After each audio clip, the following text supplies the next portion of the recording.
valve with the black pipe coming out of it. It's going to blow off some excess steam. I'm required that I have to pop it off at some point during the day so I can make sure the safety valve is working.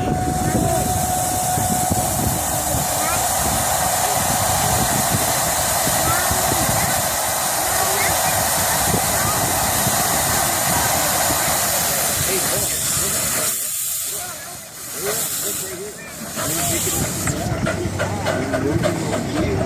boy.